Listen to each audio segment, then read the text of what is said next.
unit ni ma'am. Yung taas po, pasilyado na. Flat painted na rin po siya. Dito na lang po sa baba kami mamasilya, pintura.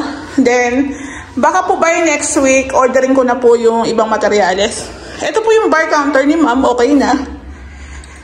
So, sa totoo lang, mas madali po mag-install ng floor tiles kesa po sa mga bar countertop. Kasi po, yung sidings, matrabaho. Mas maraming cutting yung tiles, mas matrabaho. Tsaka, mas maraming putol, mas maraming cuttings, mas maraming 45 degrees cut, mas mahal ang pinaka-labor. Sa totoo lang. So, sa pinaka-labor namin, mura na nga po yun. So, ipoprovide nyo lang talaga yung materyales. So, bali, ito po kay ma'am, meron din po itong shelves, tsaka tambol. So, abangan nyo po yun. Tapos, magkakaroon din po ito si ma'am ng up and down na cabinet. So, ganito lang po yung space niya. Tabi po, dito po yung kanyang ref. Tapos, ang backsplash po nito is, same lang po dito, black lang. Tapos, the rest po ng wall is naka-tiles po na puti. So, ito po yung sasabi ko sa inyo, pag nagpagawa kayo ng unit, dapat nakaabang na yung kalan, nakaabang na yung inyong sink, depende kung single tub o dual tub. Ayan, depende po sa prepared niya. Tapos, sa kanila po kasi is hindi po built-in, kaya ganyan po siya. Then, yung bathroom po pala natin, okay na. Ayan, na-install na ni Kuya Joan yung ating floor tiles dito sa CR. Hinihintay lang po kasi namin yung pagdating ng floor drain kasi kailangan po masukatan. So, as is naman po yun. Doon po yung abang ni Lumina. Dito rin yung abang ni Lumina sa toilet bowl. Dito rin po yun. Bubutasan na lang. So, konti na po nabubuo. Actually, lahat po ng accessories nito is kumpleto na. Nasa bahay lang po siya. Ayan. Tapos yung nakaraan, ito po yung sa hagdan. Imagine hindi po siya basta-basta lang pinatong. Naka 45 degrees cut din po siya. So, diskarte po talaga rin ng tile setter kung paano niya i-execute yung kanyang gawa. Hindi po lahat nakadepende lang yan sa tiles. Nakadepende sa adhesive, semento. Depende rin po talaga yan sa gumagawa kung paano niya ipoproseso yung kanyang trabaho. Ayan po. So, sa tiles natin, same lang po dito, tsaka sa pinaka-landing. Tapos, ang tiles po nila sa hagdan is black naman po. Ayan. So, hindi na rin po sila nagpalit ng toilet bowl kasi pwede pa naman siya. Working pa naman yan. So, pagkatapos na po yung phase 6, malamang dito naman po kami magpo-focus kasi malapit na rin po itong matapos. Ayan, ma'am, pasensya na kasi medyo, alam nyo na, nagkakasabay-sabay po yung gawa, pero meron pa rin pong gumagawa dito. So, ito po pala, nakalimutan ko, mas maganda po itong i-tiles na lang, i-tiles, para pati rin po itong side na to is ma-tiles. Bakit? Kasi nga po, gasgasin po ito eh. Lagi ko naman nasasabi sa vlog. Gasgasin rin po to. So, kung ayan po is nakapintura, baka mga isang buwan, isang taon, is tanggal-tanggal na yung pintura. Siyempre, masisipa, matatamaan. So, mas maganda po ito is naka-tiles. Ayan. Mas malinis pong tingnan. Mas malinis tingnan. So, dito po pala sa part, yung may mga leaks, mas maganda po naka-tiles. Tiles o kaya fluted panels, okay lang. Kasi kung ipipintura mo yan, tapos tatagasan ng tubig, yung pintura mo, lolobo, magkakaroon ng marka, ang pangit, diba? So, if may budget pa si ma'am, maganda po ito ipa-tiles nila. So, depende na lang po sa kanila kung anong design. Pero, kung ilalagyan po ng tiles, mas maganda yung concept is black and white din. Combination ng black and white. Kasi yun yung combination nila eh. Yun yung team ng bahay. So, sa part na to, mas maganda pong i-tiles nyo. Kasi diba, yan yung may leaks dati. So, mas maganda naka-tiles kasi kahit paano, yung tiles mo is kahit may tubig dyan na umagos, hindi maapektuhan. Kasi naka-tiles ka naman eh. Para sa akin, sarili ko pong opinion yun. Ayan. So, bali, by Monday na lang po tayo magtutuloy ng gawa. Ayan. So, kay ma'am, kina ma'am, thank you po sa pagtitiwala sa amin. Hello po, magandang hapon. Tabi-tabi po.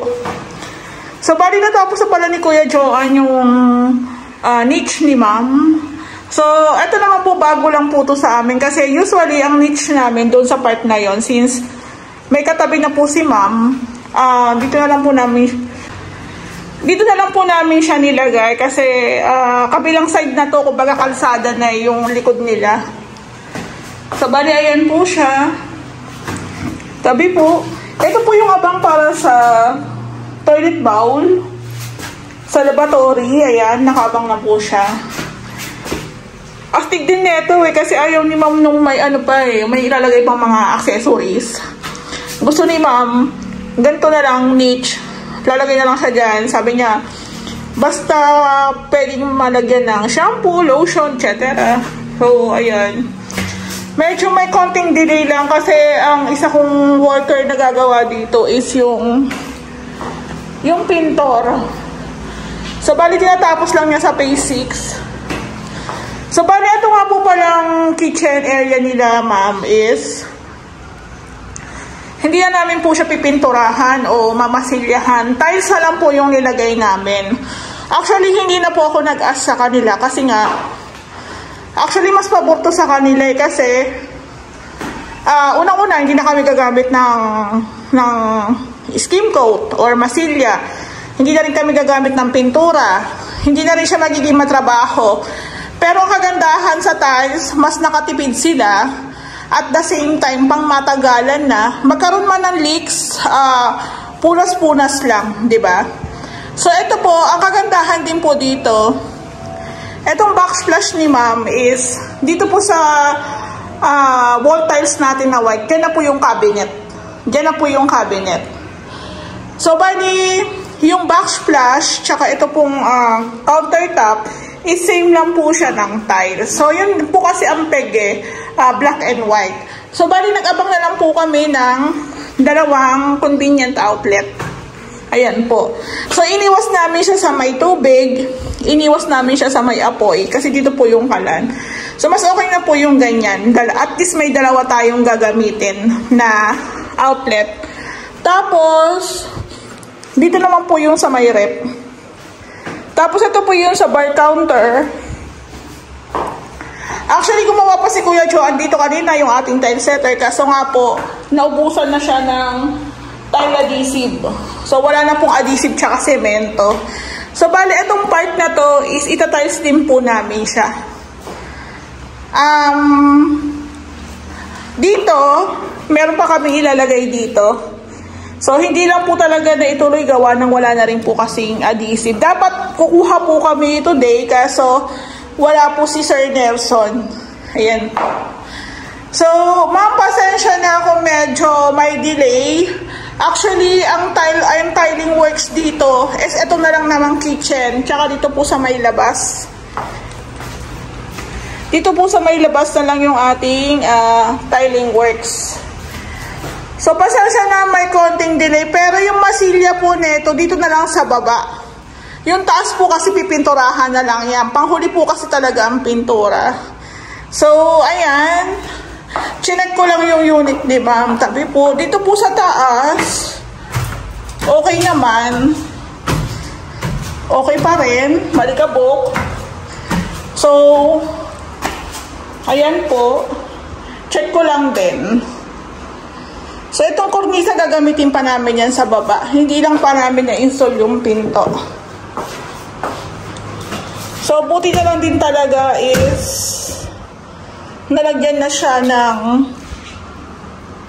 ng bubong. May front extension na. Ito yung pinto ni ma'am sa CR. Ito nga po pala, papatanggal ko to kay Ray. Papalipat ko po dito. Para magdikit na po silang dalawa. Minsan kasi gawa ni Ray, minsan tabi, minsan naman may awang. So, isasuggest ko na lang sa kanya na maging standard na lang. Dapat pinagtatabi na lang niya. Pero ito po, i-move ko po to dito sa taas para wala po siyang gap. Ayan po. Bali ma'am, pasensya na kasi although 2 months naman po yung ating kontrata, ayun nga po, ikot-ikot lang kasi yung tao ko. Tsaka wala na rin po kasing materials, style adhesive. Wala po kasing pipirma. Ayan. So, bali, ang itutuloy na lang po ni Kuya Joan, dito sa baba, tsaka dito. Tapos, ang lalagyan na rin po kami ng kisame. Ilang araw na pong umulan.